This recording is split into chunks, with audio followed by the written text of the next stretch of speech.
मुबीन Jafar Bhatti advocate high court आपकी खिदमत में हाजिर है। Consumer protection laws, consumer protection act 2005 और कंज्यूमर प्रोटेक्शन रूल्स 2009, इसके बारे में जो क्वेरीज हैं वो मैं आपको डिस्कस करूंगा मुख्तसर इस लेक्चर में और ब्रीफली। वो हैं जी कि किस तरह से और कौन केस फाइल कर सकता है, उसकी रिक्वायरमेंट्स क्या हैं केस फाइल करने की, और किस तरह से वो फाइल किया जाए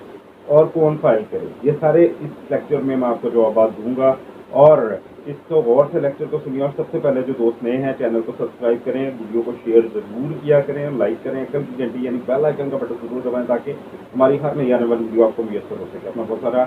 ख्याल भी रखा करें ताकि सेहतमंद रहें और हमारी वीडियोस को समझ सके। Consumer protection act 2005, consumer protection rule 2009 के बारे में बात होने जा रही है।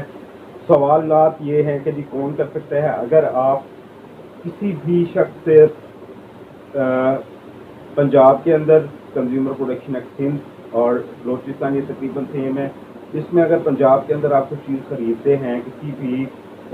कंज्यूमर से, दुकानदार से कोई कंज्यूमर अगर खरीदता है, कंज्यूमर का मतलब है इस्तेमाल करने वाला, उसको कंज्यूम करने वाला यानी कस्टमर, परचेजर। अगर आप किसी शॉप से वो चीज़ परचेज करते हैं और वो चीज़ इंफीरियर क्वालिटी पे बेस करती है या वो चीज़ जो है वैसी नहीं है जैसी आपको बताई गई है, उसके अंदर वो खसूसियात नहीं है वो जो आपको बताई गई हैं, तो ये कंज्यूमर प्रोटेक्शन एक्ट का केस बनता है। अगर वो खसूसियात होना एक साइड पर, अगर वो आपको वो बिल्कुल चीज़ ऐसी कोई परचेज आप करते हैं जो कि रेफ्रिजरेटर है, जैसे कि मैट्रेसेस हैं और कार है, इसके अलावा फैंस हैं, घड़ी है, आप अच्छी चीज़ें इस तरह की परचेज करते हैं और उसके ऊपर आपको गारंटी कार्ड लाजमी दिया जाता है। अगर नहीं भी दिया गया और आप ये कोर्ट में साबित कर देते हैं कंज्यूमर प्रोटेक्शन एक्ट का, ये केस बनता है। अब सबसे पहले इसमें जो चीज़ आपने देखनी है, किसी भी जगह से आपने कोई चीज़ लेनी है,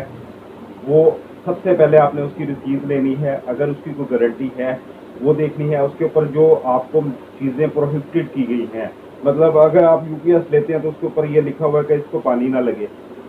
इसकी बैटरी जो है वो आप प्रॉपरली चेंज करें। बैटरी आप लेते हैं उसके ऊपर भी यही लिखा होता है कि इसका पानी चेक करते रहें, और अगर वो ख़राब हो जाती है साल के अंदर तो फिर उसकी जिम्मेदारी है। यूपीएस पर इस्तेमाल ना की गई हो कार की बैटरी, अगर इस तरह की चीज़ें लिखी और आपने वो नहीं की, फिर भी कंज्यूमर प्रोटेक्शन एक्ट का केस बनता है। अगर आपने की हैं तो फिर एक मेरे केस में इसी तरह से एक सीएनजी ऑटो रिक्शा था, उसमें कंज्यूमर कोर्ट को वो जो केस है बाकायदा वो उसका जो प्रेसिडेंट है उसकी शक्ल में भी मौजूद है। मैंने जो था वो रिक्शे वाले के को कहा कि ये रिक्शा जो है आपने लीज के ऊपर लिया है और ये आपका बनता नहीं है, लिहाजा कोर्ट ने फिर भी उसकी रिक्वेस्ट के ऊपर एक जो है मुआयना करने वाले शख्स को बुलाया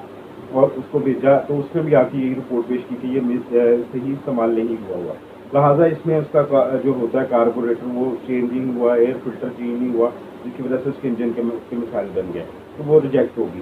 तो उसकी सीएनजी वाले की, तो हम जीत गए वो केस। अब इसी तरह आपके साथ भी जो मामला आप किसी से कुछ खाने की देख पुकवाते हैं, वो भी ख़राब निकलती है तो आप कंज्यूमर कोर्ट में उसके लिए उसके खिलाफ जा सकते हैं। इसके अलावा आप कुछ शर्ट खरीदते हैं, आप कुछ पैंट खरीदते हैं, आप कोई इस्तेमाल की किसी भी किस्म की कुछ चीज़ खरीदते हैं तो कंज्यूमर प्रोटेक्शन एक्ट बनता है अगर वो इंफीरियर क्वालिटी के है। अब इसमें केस किस तरह से फाइल करना है। केस फाइल करने का तरीका ये है कि आपने 14 दिन का लीगल नोटिस दूसरी पार्टी को भिजवाना है जो कि इसकी लायबल है, जिसने चीज़ें आपको फरोख्त की हैं। जब आप वो 15 दिन हो जाएंगे, 14 दिन का लीगल नोटिस कंप्लीट हो जाएगा, तो उसके बाद फिर 15 दिन का अंदर यानी 1 माह का प्रोसेस है। पहले 15 दिन 14 दिन का लीगल नोटिस है, फिर अगले 15 दिन के अंदर आपने जब वो अक्रंस हुई उस ऑफेंस की, आपने उसके 15 दिन के अंदर केस फाइल करना है कंज्यूमर कोर्ट के अंदर। अगर आप लेट करते हैं तो वो टाइम बार्ड हो जाएगा, लेकिन अगर टाइम बार्ड भी हो जाए तो आप उसका सफिशिएंट कास्ट टाइम जो है हमारा लिमिटेशन एक्ट, उसके तहत आप उसको सेक्शन 5 के तहत बहाल करा सकते हैं। लेकिन ये स्वाबदीद है कोर्ट की, स्वाबदीद रिलीफ है, डिस्क्रिप्शन ऑफ द कोर्ट है। इससे बचने के लिए विद इन टाइम आप फाइल कर दें। और उसमें लिखना क्या है, आपने अपने चीज़ों की डिटेल लिखनी है, उसका नाम लिखना है, उस कंपनी का नाम लिखना है, फर्म का नाम लिखना है, और उसके बाद उस चीज़ को जब खरीदा उसका बिल नंबर मेंशन करना है अगर है, गारंटी कार्ड नंबर मेंशन करना है अगर है, और वो जो आपने जितने का खरीदा वो कीमत करनी है, जब ख़राब हो वो डेट मेंशन करनी है, اور اس کے بعد آپ نے جو ڈیمیجز آپ ڈیل کرتے ہیں کہ اگر آپ نے کوئی گھڑی لی ہے 50,000 روپے کی، اس کے اوپر ڈیمیجز آپ کے 3 لاکھ روپے بنتے ہیں، آپ نے وہ لکھنے ہیں، مجھے وکیل کو جو فیس آپ نے دینی ہے آپ نے وہ مینشن کرنی ہے، اور اس کے بعد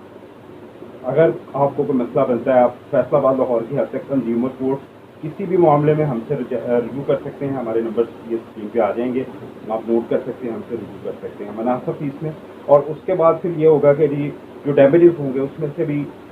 ہم آپ کو اچھے خاصے ڈیمیجز اس میں سے ریکور کروا کے دیتے ہیں۔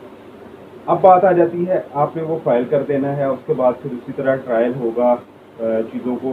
کس طرح کرنا ہے یہ جب میرے پاس کیس آتا ہے میں اس وقت بتاتا ہوں۔ بس یہی ہے کہ آپ اس میں کنزیومر کا حق ہے جو چیز پرچیز کرتا ہے وہ کسی کو کیس فائل کر سکتا ہے، اور اس کے لیے مینوفیکچر اگر ہے کسی چیز کو کسی نے مینوفیکچرنگ کیا ہے، مینوفیکچر کے اینڈ پہ ڈیفالٹ ہے تو مینوفیکچر کو بھی آپ پارٹی بنائیں، اس کو بھی انوالو کریں، اس طرح سے آپ اس کو بہتر طریقے سے اس کے نتائج حاصل کر سکتے ہیں۔ مجھے امید ہے کنزیومر پروٹیکشن ایکٹ آپ کو سمجھ آ گیا ہوگا، اور اس میں یہ ڈیمیجز کس طرح سے لیتے ہیں اور اس کا طریقہ کار کیا ہے میں نے بتایا۔ اپنا بہت سارا خیال رکھیں، امید ہے آپ کو بڑے ہائی کورٹ کو اجازت دیجیے۔ اللہ حافظ۔